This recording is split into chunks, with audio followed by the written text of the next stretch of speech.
All right. So moving forward, I believe Brian was recording the calls, but we will be recording the calls. We have set up a new um, YouTube channel that these calls will go into.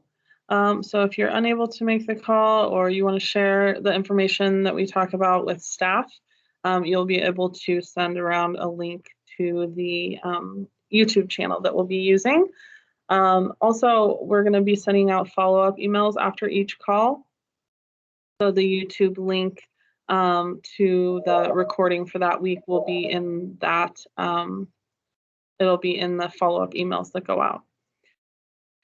So another announcement, I wanted to talk a little bit about pooled testing. There's been some questions about what we do with kids who have tested positive for COVID recently, and when do we start testing. So CDC's recommendation for anyone who has tested positive for COVID is that they're not retested for 90 days after that initial positive test. So this goes for any sort of testing, pooled testing, or any other testing that may be done on students. If your student was recently positive in the last 90 days, then they don't need to be tested.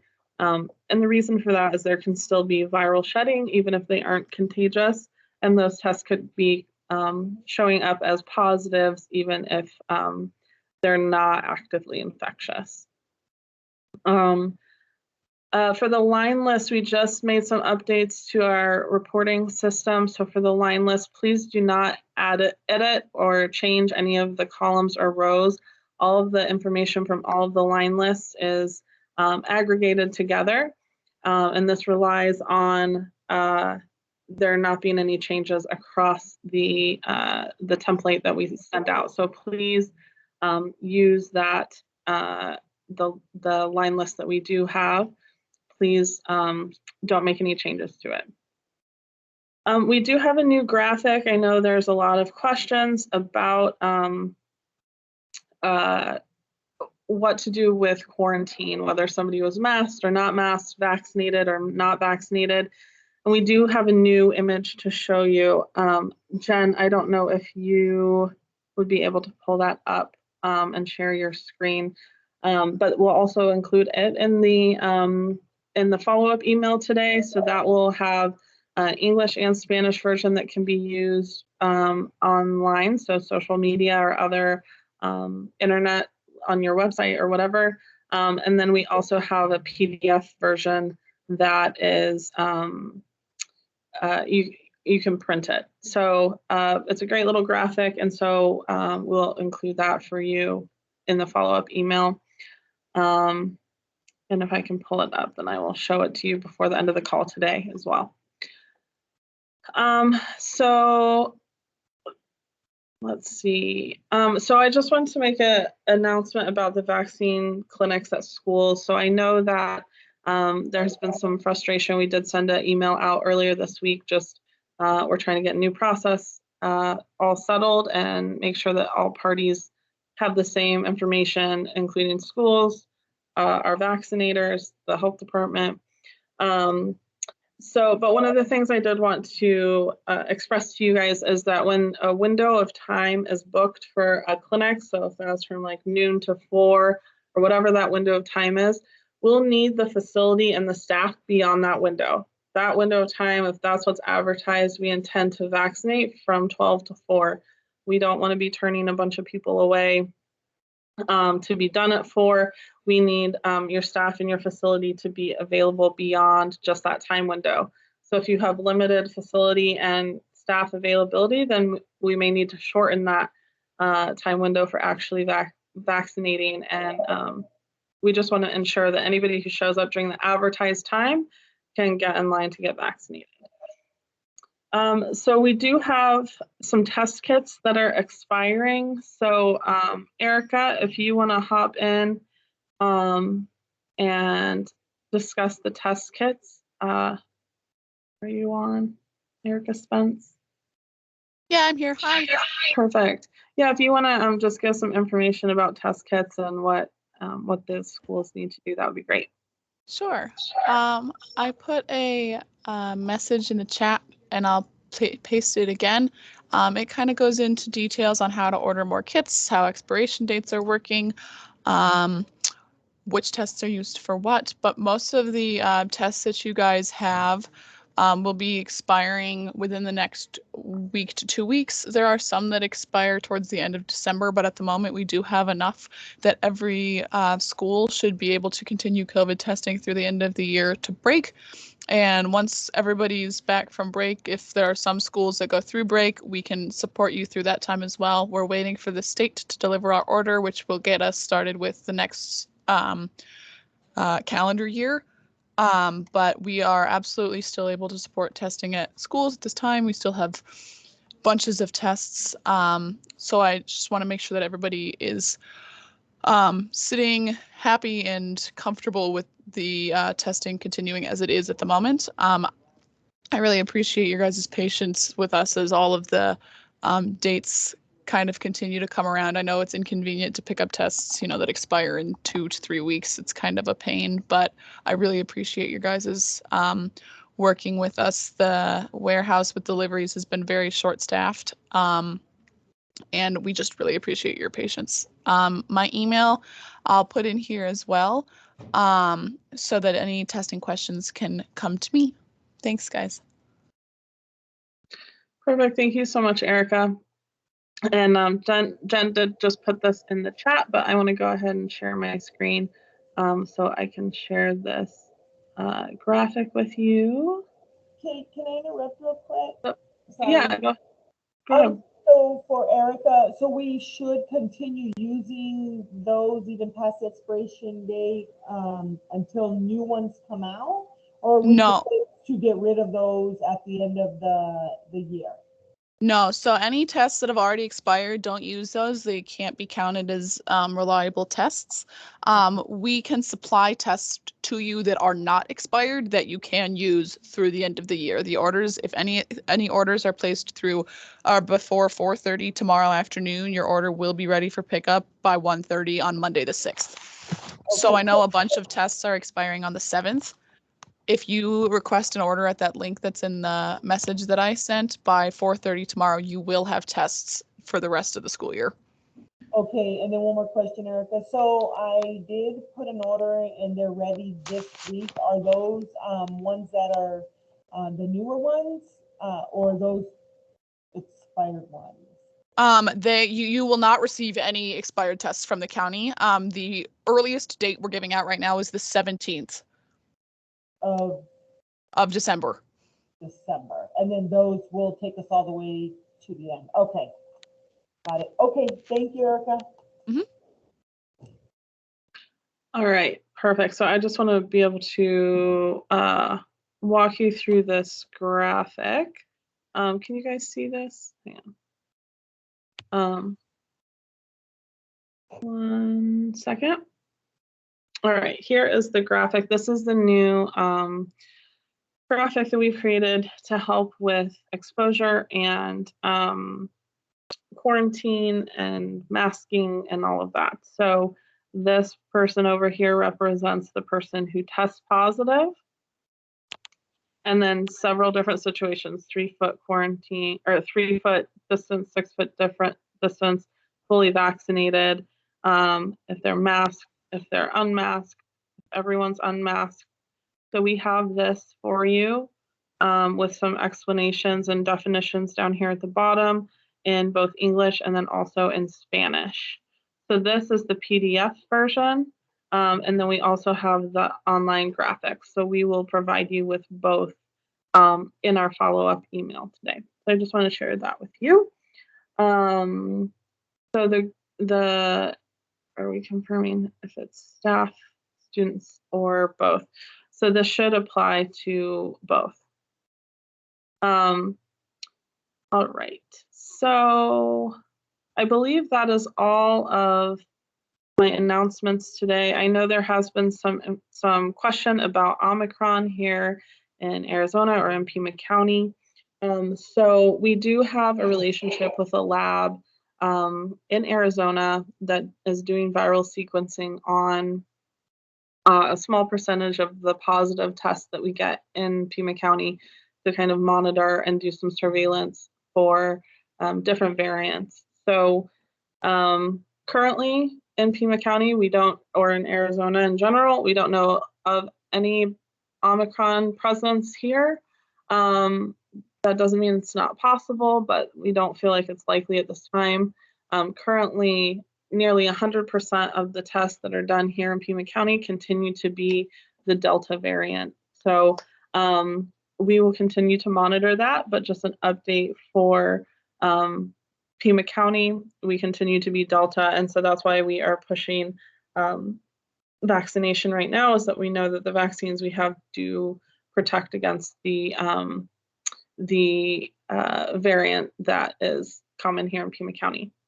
So that is where we are with that. If anybody has any specific questions they want to ask, feel free to unmute yourself. If you're on the phone, I believe it's *6 to unmute yourself. So go ahead and ask any questions. Nikki, we'll start with you. You have your hand up. Thank you. This is just a comment. Can you hear me okay? Thanks, Kat. Yes, I can hear you. Yep. Since many of our schools do have the expiring kits, whether they be AG or self-test, my understanding, and I want to get a confirmation and everyone else to know this, is that everything can be thrown in the trash other than the reagent, and that's considered medical waste. Am I accurate? Everything in the test kit, including the reagent, can be thrown in the regular trash after they expire. Including the reagent, even if it's full, because before I was instructed that that needed to be medical waste. Based on our practice, it can be everything. Okay, we'll send that out. Thank you. Mm-hmm. Yeah, Nikki, the only thing that I was aware of that is medical waste is the nasal swab itself for positive tests. So the nasal swabs for PCR tests, not these tests. These all, anytime you run this test at all, it can always go in the regular trash, double bagged. Always. Thank Positive, you. negative, yep. Thank you, Erica. All right.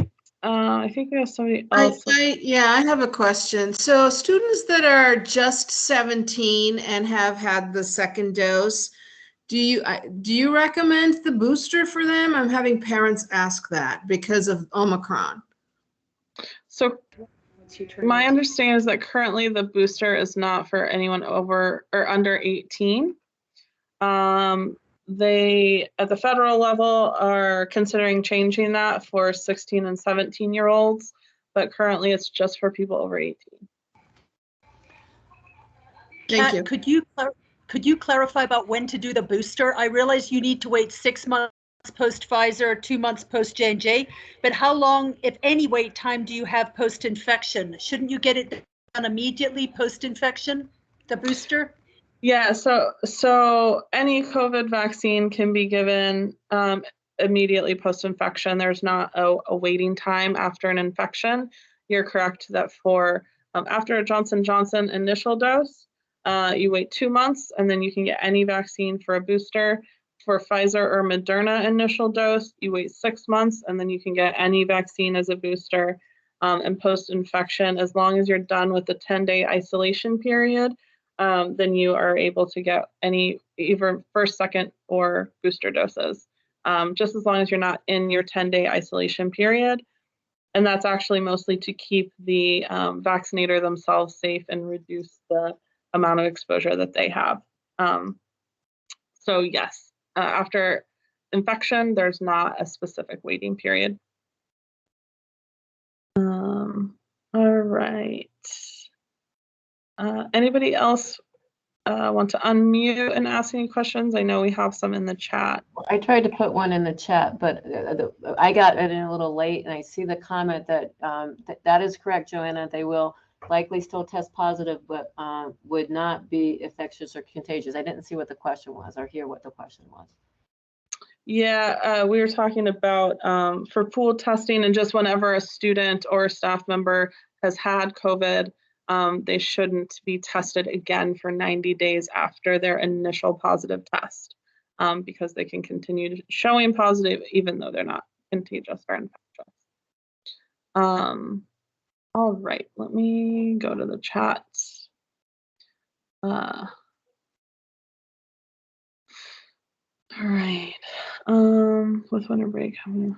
Okay, I think we answered that. Why the short lifespan on the test kits? So I'm not sure if this was answered or not in the chat, but I think what happened is they created a bunch of tests. This is a manufacturer issue, but they created a bunch of tests and the US government bought them all and sent them out all over the country. And then they kind of all expired at once. But during that time, Abbott had reduced their manufacturing. So then all of a sudden there's this need for more tests. And I think just with the supply chain issues and everything else, Abbott has had a hard time fulfilling orders. So I think that they're just pushing out tests as quickly as they can. So that's why the short lifespan on some of these. We've kind of come to the end of the initial batches that were created. We've come to their expiration dates. So now they're trying their best to replace the ones that have expired. Okay.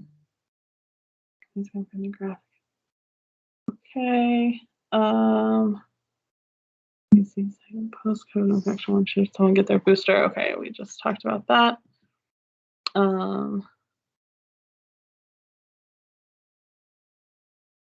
I think we've covered most of these questions. There's a question about a refresher for individual test kits and their criteria. I don't exactly know what your question is. So Jesusita, if you're on, you are welcome to unmute yourself and kind of elaborate a little bit on your question. Hi, thank you so much. It actually jumps into the next question that I had asked. So we have the individual test kits. So are we supposed to be sending those results in when we get them back since they're able to take the test, or how are we sending that information? Because they have a card that they can send them back in. This is the first time I've received those individual test kits, so I just wanted to make sure how to go about that. So with individual test kits, do you mean the self-test that people are performing at home, or do you mean Correct. okay, so how do they report their results, or how do you report their results? Either or. Do they do it on their own, or are we still having to report that through the Lyme list and sending that information through the XM form? Yes, so when somebody does a self-test kit, there is a QR code on there where they can go and they can report their test results online. However, if they report those test results also to you, please include that in your line list when you are reporting so that we know kind of what school that test report should kind of be with, if that makes sense. So is that just for positive, or is that also for the negative? So if it's a self-test at home, just the positives need to be reported by you. By the individual doing the test, we need their result reported online, positive or negative. Okay, perfect.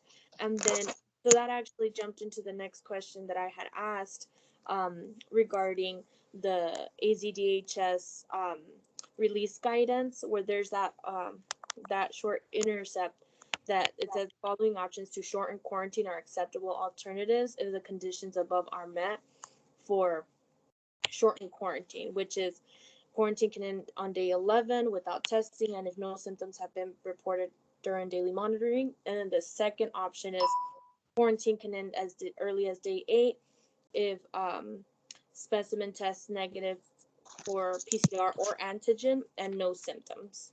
So I just wanted to make sure how, based on what you had said earlier, for the CDC advising that they don't recommend a test within the 90 days.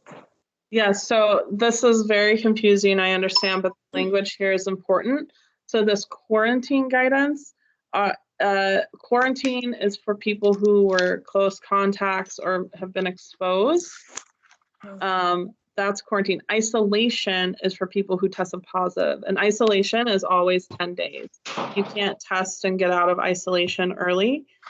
So isolation is 10 days long for anybody who tests positive, staff, student, person in the public. Quarantine is for people who have been exposed, who have had a close contact or known exposure. Those people are quarantining. That's 14 days traditionally. CDC guidance is 14 days, but now ADHS and CDC have come out with these shortened options, which we encourage, and that is the testing on day 5 to be released on day 8, or sorry, test on day 6 to be released on day 8. We're recommending actually a 10-day quarantine for students anyway, not the 14-day. But it is confusing, but there is a difference between isolation and quarantine that is important here. So hopefully that kind of answered that question. All right. Sorry, I'm just kind of working through these questions and the comments. If you've recently picked up tests that are already expired, you can contact Erica Spence. A lot of them, the expirations have actually been extended, but contact Erica Spence if you do have questions, and she put her email in the chat. So does getting the COVID vaccine interrupt regular vaccine intervals? So no, it doesn't. You're able to give the COVID vaccine with any other vaccine that you would need to give. Like you can get COVID and flu together, things like that. So that shouldn't change anything. Oh, sorry, I see Jen already answered that. Kids can get the vaccine. Need to quarantine. So if a classroom is closed, you're asking if kids can go to a different classroom, or if they need to go home altogether if they're vaccinated. So if they're vaccinated, even if they're not masked, they can just self-monitor. They don't have to be quarantined. So I guess, yeah, you could put them with another classroom until their class comes back. I thought regarding, oops, I thought, I don't know why there's a, okay, I thought if there was a positive in a class, even vaccinated children had to do the 5-day test and then come back. Is that not true anymore? So no, if someone's vaccinated and they have a close exposure, they don't have to quarantine. Okay, thank you. All right, James, do you have a question? Sorry, you're on mute. I hate to ask it again, but being a slow learner, I need to ask, can you go over the quarantine guidelines again? So for anyone, or like a specific? There's shortened quarantine. You know, you say 11 days out of the original 14. There was some talk of 7 or 8 days. What's that about? So if somebody is quarantined from a close exposure or close contact, they can test on day 6 of their quarantine, and if that test is negative, they can return to school on day 8. Thank you. That's if they're unvaccinated, correct? Yes. Yep. Perfect. And hopefully this graphic that we send you guys will, well, it doesn't have the timeline, but hopefully this will help you guys kind of as a little bit of a flow sheet and trying to figure out when they should be home and when they can be at school. So I want to get a confirmation if I understood this correctly on somebody else's question, that if the students are vaccinated, they can actually unpod and join other classes. Is that what you're saying? So for your pods and all of that,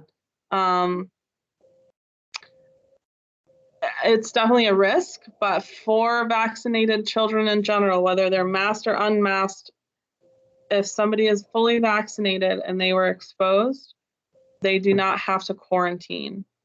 So we are recommending self-monitoring. So that's essentially monitoring themselves every day for symptoms, fever, etc. And we also do recommend that they then begin masking if they weren't masking previously. But that individual student does not have to quarantine if they were fully masked. Now, if they were in a pod and the entire pod is being sent home to quarantine, I think that it makes sense to send them home, but they don't have to quarantine. And then Kate, I remember Brian saying that one of the new guidelines or recommendations was that even if you're vaccinated and you were in close contact, that you should still get tested in 5 days with or without symptoms. He had gone over a scenario where somebody had tested and then 5 days later, when that viral load was the highest, they retested, and even without symptoms, that they were positive and it was a vaccinated individual. Does anybody remember that from Brian? And is that still the case? Yeah, so students who are fully vaccinated can still get COVID. And so I think a test on day 5 is a great idea, particularly because we tend to see more asymptomatic people when they are fully vaccinated and infected. They tend to be asymptomatic or have fewer symptoms. And so I think that's a great idea to test on day 5 just to ensure that they didn't get COVID during that exposure. And yes, as Erica said, if you're symptomatic, absolutely get tested anytime. Somebody asked if the current vaccines are working against Omicron. I don't think that we have a lot of data about that yet. I know that that's something that they are working on right now. Day 5. So I think we've answered everything in the chat. Does anybody have? We have a couple more minutes. If anybody has any last minute questions, feel free to unmute yourself. Otherwise, we can wrap up a minute early. All right. Well, we will go ahead and wrap up. We will be sending out a follow-up email. I'm going to go ahead and stop recording.